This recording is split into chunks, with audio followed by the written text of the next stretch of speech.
It's the Creative Blether podcast with your host, Clive Batkin. So, welcome to episode 2 of the Creative Blether.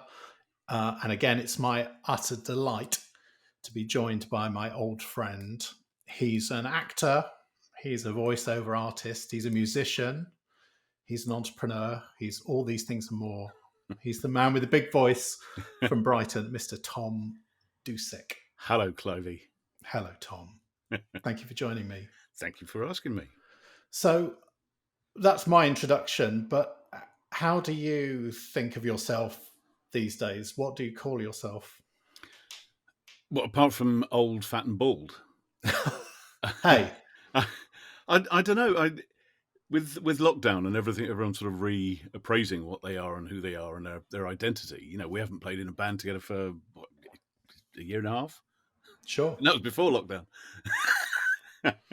No, I think of myself more as a janitor now, because everything went so quiet, and me and my wife have a couple of holiday lets that we have down in Brighton, and I spent all my time fixing things, Sure. buying loo roll, which obviously during lockdown was no mean feat. Tricky. Yeah. So I did think, right, I'm not acting, I'm not no voice work. Except bizarrely, a voiceover for Little Mix, their last single, which they made a video of Fuzzy Felt, and whatever bizarre reason that was introduced to sort of daytime TV kind of, and now Little Mix doing whatever the song was. So nothing except for Little Mix, which had 6 million views in 2 days or something. Good heavens. But yeah, other than that, buying loo roll. But now things are all wonderful and looking up again. So You do sound busy. yeah, it's all kicked off madly. And you've got a few secret things you can't talk about, but Yeah, which aren't massive, but they're massive for me. So I'm going up to London tomorrow to a recording studio. Imagine. I was going to say, I assume you do everything from home, but I do where I can, and for things like ads and corporate stuff, then that's great. With the magic of modern internet stuff, you can sell full bandwidth audio. So I sit in my bedroom with these acoustic panels set up in a kind of cocoon, and do stuff. But tomorrow, because it's a proper cast and it's a radio play, we're in a studio with with lots of terrifying COVID rules. do you have to talk through a mask or? No, there's no masks. Oh God, it's hard to know, isn't it? After Monday, I believe it would be all fine anyway. Sure. No, but I think it's all very, very carefully planned out, and I think anyone in the creative industry is so worried at the moment of getting it right, aren't they? So a friend of mine is a cameraman, and he's been back at work doing stuff for about 6 months. He says so carefully done, because obviously they've got some super famous stars he's working with, and if they get COVID, then the whole production's stuffed. So Sure. So I want to talk about, I want to ask a question of how you get your work. But before we do that, can we just go back slightly? So you said about when we were playing in a band together, and when we met, that is how we met. Mm. And at that time, I thought of you as a musician, but you also were a multimedia programmer, I think, or designing for a multimedia firm. So, as we all have been playing in bands since 14 years old, and God, back then was still, we had glimmers of hopes of stardom, didn't we? It's got to be 20 years ago that we first played thanks. together. Well, I've given up. You might not have. Oh God, no, I've given up. Yeah, so playing in bands, I did a master's degree in interaction design at Middlesex Uni, having worked at Watford College, being a technician and doing some teaching about using audio equipment. Built a magnificent studio there at West Arts College. But it was going nowhere, so I went and did a master's and started working in multimedia in the days when CD-ROMs were the future. And someone whispered about something called the internet, but I had a boss at a very big publishing house who famously said, the internet never take off. Never take off. Email, what's that about? Yeah. So then still playing in bands as well as working in Mutley Media, as it was called. And then I depped for Soulfish at that brewery, the Guinness Brewery. And that's when I met you. And then got the gig, and we've been, playing together ever since, haven't we? Good heavens. You on stage right, me on stage left. Yeah, that's right. Yeah, we tried to never meet. Never the twain shall meet. We're connected by a row of brass players. So you were obviously artistic. Is that something you did at school, or? Did a lot of acting at school. Oh, And I do sometimes think that's that fork in the road that you take. And it's because my kids, the oldest has just finished his A-levels. I think he's got his last exam tomorrow. Or assessment, as they're called. They're not exams. They're being assessed, not examined. And that choice you have to make. And I weirdly went in some kind of engineering route instead of going to drama school, which I do wish I'd done. But I think still trying to play music. And yeah, so it was all music focused. Did a little bit of acting with sort of Amdram groups and stuff in Hertfordshire. Riddled with Amdram, it is riddled. And Watford College, doing the music audio stuff, and always thinking I would at some point like to do acting again. But I think there's only one thing worse than saying I'm a musician, and that's saying I'm an actor. There's it's risible. It really is, because people always say, "Oh, well, I've seen you in anything." Well, it's up to you, isn't it? Do you watch telly, listen to adverts? Do you go to the theatre? If not, then no. And I think for most people's perception, like with music, unless you are Michael Jackson, you're an abject failure. Unless you are Hugh Jackman, you're a failed actor. And that's another reason why I was quite keen to reframe myself as a janitor, because it avoids all those difficult questions. So do you think of yourself as an actor now, or as a musician, or as a voiceover artist? What? Much less as a voiceover artist, because that's where I Right. make my money. So Oh. I can look myself in the mirror and say, you are a voice artist. That's your job. I do acting. And if I get a good acting role, then I can look at myself in the mirror and say, yes, you're an actor. This desperate need for legitimacy is always there. And it's weird, because before I moved to Brighton, I was up in Hertfordshire. And everyone knew me there as a musician. That's what I did there. Moving to Brighton, no one knows me as a musician at all. And it's quite odd, these sort of two histories. Again, janitor, it fixes the whole thing. I think of you as a janitor. So excellent. Yeah, I do now. I've anyway, seen my mop skills. That's perfect. So, how did the jump to the voice acting come? When I was the last proper job I had, it was a design agency in Soho, and if ever we needed a voice, I'd do it. Then me and my wife thought working was rubbish, so we should stop. So we bought a boat and went through the French canals down to the Med. Got pregnant halfway down, so I had to come back, because it turns out the Med's full in the winter because everyone parks their boats back. And we moved to Brighton then.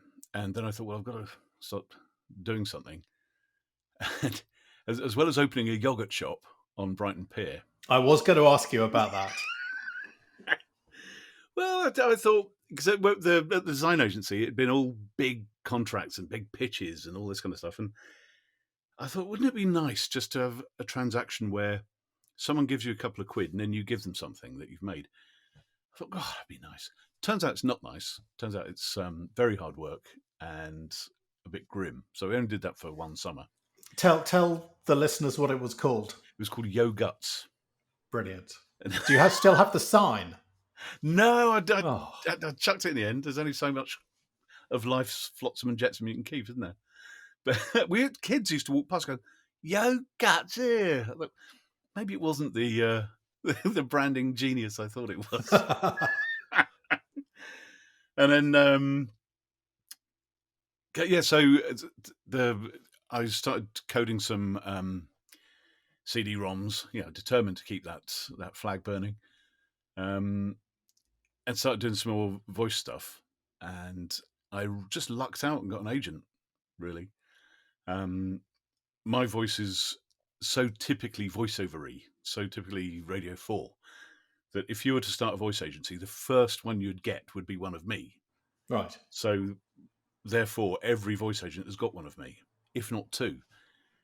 And I think someone who used to do the sound for Soulfish, remember that bloke from Manchester, Stuart, with the long hair?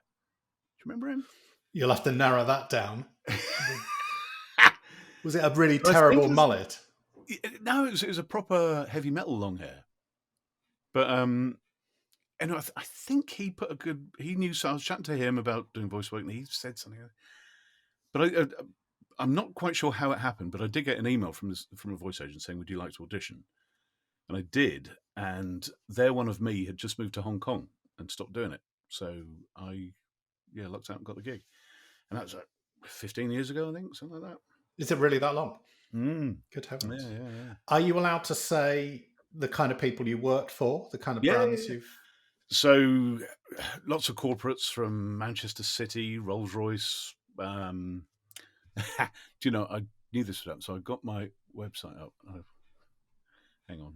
CV for voices. Oh, Gorilla Glue. That's an advert that refuses to die. I'm very proud of you for that one. I love Gorilla Glue. That's brilliant. That just goes on and on and on.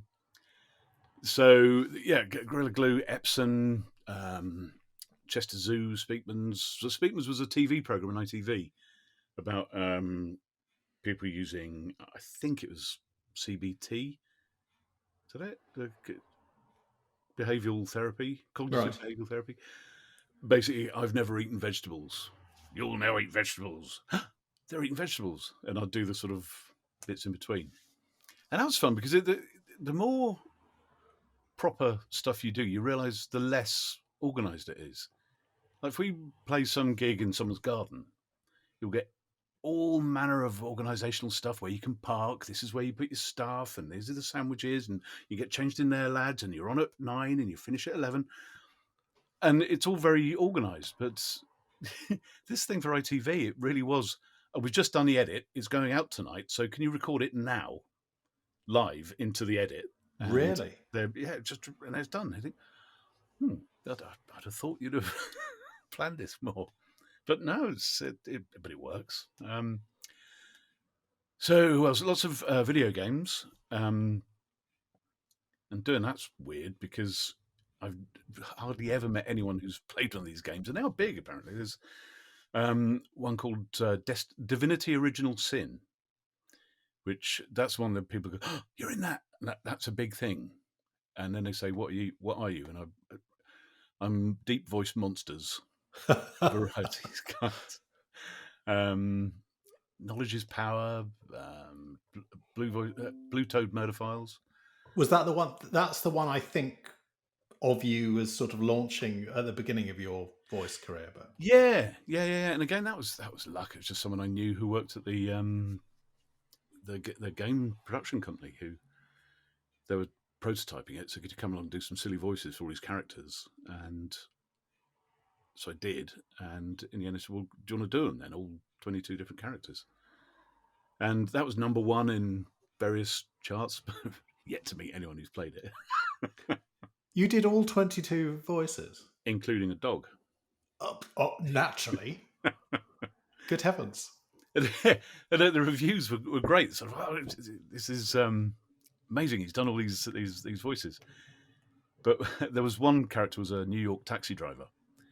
And the American reviews said, the voice actor sounds like he fell out the accent tree and hit every branch on the way down. How accurate? Well, yeah. So it was all good except for the New York cabbie. You've obviously forgotten the most important voiceover, which is the one for this very podcast. Creative Blether, indeed. Go on, do it. Do one. What are the words again? Oh, we've been through this, Tom. I have a zero memory. The things I've voiced, I've done loads of health stuff. I should be a doctor now, fully qualified, knowing how to do all these difficult operations. I have no idea. Do you have to get the terminology right? Yeah, I was speaking, but the meaning, no idea. So what do we say? The Creative Blether I don't know. podcast. Welcome to the Creative Blether, something like There that. we go. I'll just move the microphone a little bit closer. Welcome to the Creative Blether. Welcome to Creative Blether. It's Creative Blether with Clive Betkin. Welcome to Creative Blether. So that's the kind of thing. Yeah, we'll be in touch. Okay. Yeah. Do sort of 3 takes and wild, and then someone will choose which one they like. My only sort of knowledge of voiceover is watching Toast of London. Is it like that? No, thankfully, no. But I did once have people in fits of giggles, because if you imagine the situation, especially when it's all online, so you've got the client is remote and they're probably joined via Skype or something, so quite a low quality thing, and everyone's talking with the ad agency people, the engineer, and then I come in with my beautiful quality signal, and it sort of booms like this, and you can hear them giggling, going, "Clem Fandango." There's nothing to do, just, okay. Cheers for that, Matt Berry. Well, you do it very well, I have to say. Thank you very much. Very, very impressed. So that's voice, and you have an agent for that. I do. And what about your physical acting? Got an agent for that too. I should say who they are. So the voice agent is the Voiceover Gallery, who are in Manchester, and my acting agent is John Mahoney Management, in Brighton. And yeah, that was through doing various shows in Brighton, in the Brighton Fringe, kind of getting to know them. There's this delicate balance between glad handing, letting people know who you are, and not being annoying. Right. Because God, you can imagine how many. Everyone wants to do this, so everyone's trying to get an agent. So every other phone call to whatever type of agent, literary agents, I'm sure are the same. Your main job is to fend off unwanted advances. So yeah, I remember being quite, not matey, but just let them know who I was, and then I was lucky enough they came to see a few shows, and yeah, so signed with them. Been with them for 5 years, 7 years, something. Right. Is it rare or is it common that voiceover actors can also physically act? I'm sure they do. I mean, there's plenty of actors get all the top voice work. Right. So so many ads you'll hear it's Richard Iowode or the fellow from Plebs who does Amazon. And I think it's what you're after is people with a fairly with their niche, their type, their archetype of their voice, which that's what the brand wants, isn't it? It's fair enough. Yeah, because you could cruelly say voiceover is just reading and talking, isn't it? And yeah, kind of it is, but you're also performing, and you've also got to do sort of technical things, get exactly the right timing and all that. Sure. So that's an acting skill, I suppose. And I think the agents, but I've also got a motion capture agent as well, because things do tend to specialise. I think those particular jobs and roles have been are old enough industries now that they require their own specialist agents. Seems to me, anyway. So this is you in a tight rubber suit with dots stuck to you. Yes. Yes. Okay, I'm going to have to process that, I think. It's a terrifying thought, Clive. What things have you done in motion capture then? I did some game stuff, some sort of research R&D stuff for a game which I can't talk about. But a film that's in South America called Little Heroes. And I was 3 characters in that. All of them nasty. And the best character is always the horrible ones. So that was brilliant. Up in Shepperton. That was good. Yeah, you walk past the Harry Potter stage and you're not allowed to look in. Don't even Don't look. even The look at door's it. open. Yeah. So on top of all of that, Mm. and I'd like to sort of wait until the after show Mithering to talk about it. But you also wrote. I know you've written one man play, Mm. which I mean I don't know a lot about theatre, but was honestly one of the best things I've ever seen. But have you written other things as well? Do you? Started to. Yeah, I've got various bits and bobs that I've started writing it, and I think the one I did do had something to say, and that's the key, isn't it? Finding something to say. There's there's the saying, isn't there, that everyone's got a novel in them, everyone's got a number one single in them, everyone's got one of them. Doing the second one is tricky. The third, the fourth, fifth, the difficult third album. So I will do more, but sometimes I feel quite exhausted at the thought of it. Sure. I don't know if that's a real thing or not. I had a brilliant idea that involved Dave Gilmour, but that it was all forming. I was thinking, yeah, this is great, full of enthusiasm and beer, and jotting ideas down. And the next day, thinking, how would you possibly do this? Have you contacted Dave to ask? Well, he lives down the road. I Does he? did go to the cinema, this lovely old cinema in Brighton, where they were showing the new Pink Floyd Live in Pompeii film, Right. and I got a ticket up on the balcony and watched it. It's all very nice, it's brilliant, and stood up at the end, and everyone down in the bottom bits turned around, and started applauding me. I thought, that's very generous, but I didn't really do much, but thank you all the same. I turned around, and who's behind me but Dave Gilmour and all his family? So I was quite starstruck, actually. You didn't try and harangue him about your Everyone harangued him, beer-fueled and play. I've never seen such professional slipping away. Really? He's probably had a lifetime of it, hasn't he? But they did just walk off with his family down London Road. I thought they were going to get into a limo or something. No, just walked home. So it was quite nice. That's prog rock money, that is. Prog rock levels of money. Yeah. Well, as I said, I definitely want to talk about your play because it was honestly one of the more enjoyable evenings of recent memory. Thank you. One thing that, as always, I don't like to gush about you, but I'm going to. One of the things that's always staggered me about you is you, ever since I've known you, which I suppose in life terms is not that long, but you've done so many things and you seem to approach them with utter fearlessness. I mean, I have lots of ideas, but I angst about them for months and months and months, and then I don't do them or I'll do them very slowly. But you just seem to do them. Right. Where does that come from? Quite possibly not realising that there's another option. Oh, really? I procrastinate, same as anyone. I don't do stuff. I mean, the great unraveling of the COVID times will see everyone hand wringing about how little they did with all that time. So I guess there was a lovely feeling of not having to do anything. So I guess in normal times, yeah, I do feel I've got to do something. Can't sit around too I much, even mean, though I do. we've mentioned some of them, but I mean, you've done so many other things that I can think of, and I just wonder where it comes from. I've honestly always admired that in you. You just Oh, thank seem you. fearless about Thank stuff. you. I think music's just getting on stage and playing stuff, and putting feel into it and enjoyment, isn't it?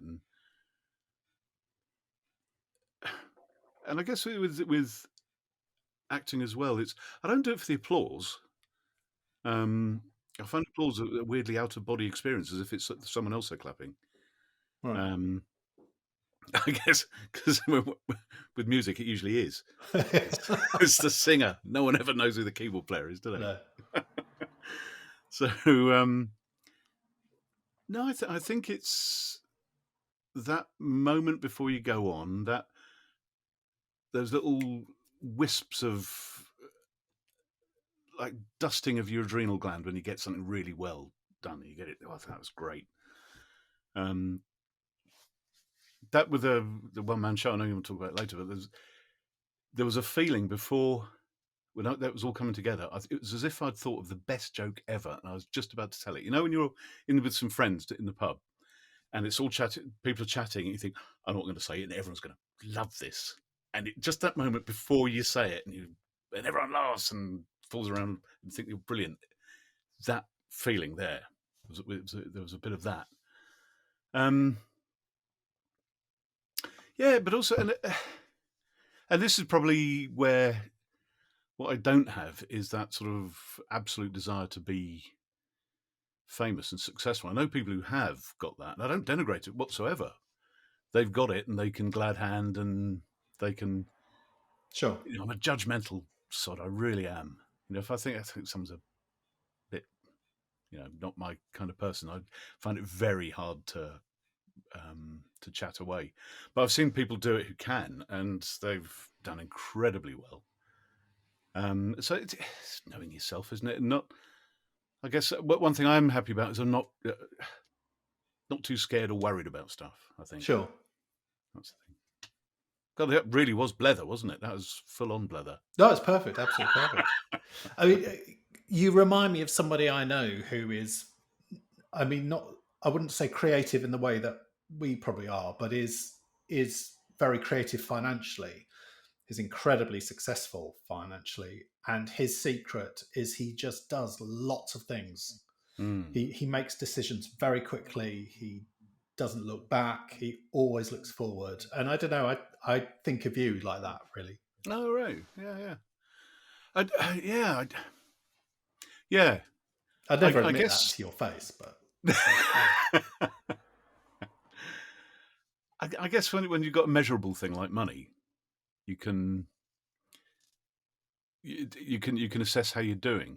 When you're doing writing something or rehearsing something or performing something, it's much harder. You're in the midst of it and you hope it will go all right. And sometimes it does, sometimes it doesn't. sure. I've had a couple of experiences that have been it was awful. Oh, tell me. Tell us those. They're the ones we want to hear about. No. Just where you're unclear and the little voice inside your head that says, you're rubbish, really. You're going to get found out any minute. And yeah, if the director hasn't, in retrospect, just wasn't being clear. And I wasn't being strong enough in saying you need to be clear. Yeah, so that sort of self-loathing. Imposter syndrome and stuff. Yeah, and lack of confidence. I think that comes up a lot. And yeah, they say a lot of creatives have that. I mean, not me, obviously, but no, obviously, or you actually.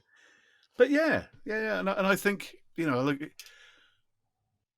when you see people doing incredible things, big things, that icy self-confidence must be incredible. I mean, we've gone on stage and done big stuff, haven't we? So I guess some people could look at us and go, they've just walked out and played to 40,000 people at Brompton Park or something. And it was kind of easy, wasn't it? Just Jamie Cullen was chatting up my wife. God damn. He was right next to me. And really? I saw him. I didn't realise he had such excellent taste. He sidled up to Marina and was going, so, well, he's little, isn't he? So, what are you doing later, lady? Yeah, but and you look at people in all sort of strata of this. Imagine, I don't know, being Tom Cruise, and you've got how many people set up ready to make this incredible scene happen, and you're the one who's got to make it work. Or even worse, there's some person behind Tom Cruise who's the supporting role, who has to do something precisely, exactly, get it right. Sure. Because Tom Cruise probably just got to jump off the building and look like that, but the bloke behind has got to do the comedy fall, or yeah, I think that pressure must be quite intense. When it's do it now, don't get it wrong. Sure. Why did we get on that? That didn't answer your question at all, did it? No, but it was very interesting. That's exactly what I want from this podcast. So tell me what you've got on the go at the moment. As I say, I know there's a few things you can't talk about, but what's post-COVID looking like for you? Yeah, good. AstraZeneca. lots of stuff with them. Sadly, not the COVID vaccine part of AstraZeneca. It's their other bits and bobs. Um, and medical stuff's always fun because there's so many people have to authorize a script that there's always a mistake. So they always come back after re-record it. Like, yep, Really? okay. That there's some video games happening. Going to Molyneux Studios up in Covent Garden. I've always wanted to go there. There's this thing I'm doing tomorrow, which hopefully will be on Radio 4, which would be nice. And it really is, I'll do a few voice auditions, maybe 3 a week or something. I do those. My agent sends them off, and if you get it, it comes back. Can you record? Yeah, sometimes can you record tomorrow? Right. It can be really that quick. I mean, I think some clients think that there's all these voice people sort of reading the paper at the studio, and got a job, have we? Okay, I'll go and do it now, shall I? So, but yeah, it's a very, very fast turnaround, that kind of thing. The acting, that tends to be a lot of self-tapes at the moment. Instead of going Right. up to London and doing an audition in a room, you self-tape at home. And yeah, it's feast and famine. I could do 30, 40 auditions and none of them come off. And then one will. And so the technique I've developed is that as soon as you've done it, forget about it completely, which is why very hard to answer your question because I have no idea what I've been doing. Because if you remember it, you kill yourself with hope. Fretting about it. Yeah. Oh, will I get it? Will I get it? I did it really well. I'm sure I did. And try not to email your agent going, have you heard? I'll tell you when I've heard. Oh, God. And then you never hear a no. You only ever hear a yes. So the days go by. Sure. And then after a week, you think, haven't got it. So yeah, forgetting about it, doing it, forgetting it is the key. Okay. Are you still playing music? Do you play any piano? No. It's through choice or just through opportunity? Oh yeah, I've got a piano, and I just sit and noodle away at that. My kids are 16 and 18, and the younger one is doing a music. The old one did music GCSE with no practicing whatsoever, which is gets that from me. And I don't mean that in a good way. I mean, really should practice. Really should. The younger one, he's making a lot of stuff in his bedroom, as is required now. No one's in bands anymore, it seems. Sure. It's all people in bedrooms making noises, and he's enjoying that, and I enjoy helping them out in what I think is a helpful way. Probably isn't. Probably, oh God, Dad, yes, thanks for that. Yeah, shut the door. But no, not really playing music at all. Do you miss that? I don't think I do. It might be different if, yeah, I did do stuff that was originals and my own stuff and writing with people in bands that we're playing a song that I have contributed to or even written. And I think that must be quite a feeling, especially if people like it. I remember plenty of people not being that fussed. Sure. But I've listened back to it subsequently and thought some of it is really good. And so I'm pleased about that and the stuff we made. But it was never going to get anywhere. Never in a million years. It was always completely the wrong kind of music for what was happening at the time. And then there's one band I did, which came from the Odd Eccentric, which was a Watford band from years ago. And me and the singer did a couple of albums that I wrote and produced all the music, and he did all the lyrics and the tunes and the songs. And it was great. It sounded really, really good, but no one's ever going to buy it. And then the Divine Comedy came along and did kind of what we were doing, but just a million times better. Right. And I remember thinking, yeah, this is the next stage on about 15 paces that we should have been doing. Yeah, I'm still proud to listen back to it. No one ever hears it. I did once suggest to the kids they might want to hear it. No, they don't. No. Are they impressed you've worked with Little Mix? I love him, by the way. they they kind of were, actually. That was the first time really they've, except when I was backstage at St Albans Arena about 6 years ago. They were just old enough to be sort of helpful. I remember that Jed wasn't helpful. He dented Sean's trumpet, didn't he? God. But they were at the in the wings, and they had cans of beer, and they're passing them in. They loved that. But that's about the only time they've really enjoyed it. Remember once we were doing an outside gig and a proper big festival-y thing, and they were right at the front by the barriers, and we started playing. I thought, oh, they must like this. I looked down and I saw them mouthing to their mum, can we go now? Just as we started. Bye then, kids. I hope you made them walk home. Yeah. But it's funny, isn't it? The perception of what you think is cool, glamorous, interesting, all those things. It isn't anyone else's, really. Especially not now. Being in a band, literally no one cares. Because who isn't? And, I've got a friend who lives in the next street who's the singer from Chumbawamba. And that's a claim to fame. Well, anything I've done isn't. And even he, I think, doesn't really talk about it because it's kind of, and. Hey, so he's not on the podcast. But he could be. I'll let you know. Okay. Lovely man. He's probably going, I live next door to Tom Dussek. Yeah. Gorilla Glue Man, yes. Yes, Gorilla Glue Man, God's sake. Oh, cheers. Do you like my mug, by the way? Blimey. Did you do the logo, the image?